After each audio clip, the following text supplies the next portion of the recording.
Hello friends, welcome to my channel. Friends, ఎలా ఉన్నారు friends? బాగున్నారు కదా ఫ్రెండ్స్? గోల్డ్ అయితే 2 డేస్ బ్యాక్ పెరిగింది, ఆ తర్వాత అలాగే ఉందన్నమాట. నిన్న ఈరోజు ఒకే రేటులో ఉంది.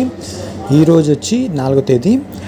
ఈరోజు 24 క్యారెట్స్ గోల్డ్ వచ్చి 1 గ్రామ్ వచ్చి 33 దినాల 380 ఫిల్స్ ఫ్రెండ్స్. అదే 22 క్యారెట్ల గోల్డ్ 1 గ్రామ్ వచ్చి 30 దినాల 600 ఫిల్స్ ఫ్రెండ్స్.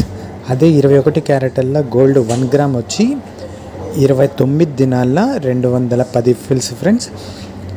అదే 18 క్యారెట్ల గోల్డ్ 1 గ్రామ్ వచ్చి 25 దినాల 40 ఫిల్స్ ఫ్రెండ్స్. గోల్డ్ అయితే 2 డేస్ బ్యాక్ పెరిగిందన్నమాట. నిన్నను అదే రేటు ఉంది, ఈరోజు అదే రేటు ఉంది. ఇంకా టైం మారితే పెరగచ్చు తగ్గచ్చు తెలీదు, కానీ ఇప్పటికైతే ఈ రేటే ఉంది ఫ్రెండ్స్. మీకు నచ్చినట్టయితే నా ఛానల్ సబ్స్క్రైబ్ చేసుకోండి. Please support.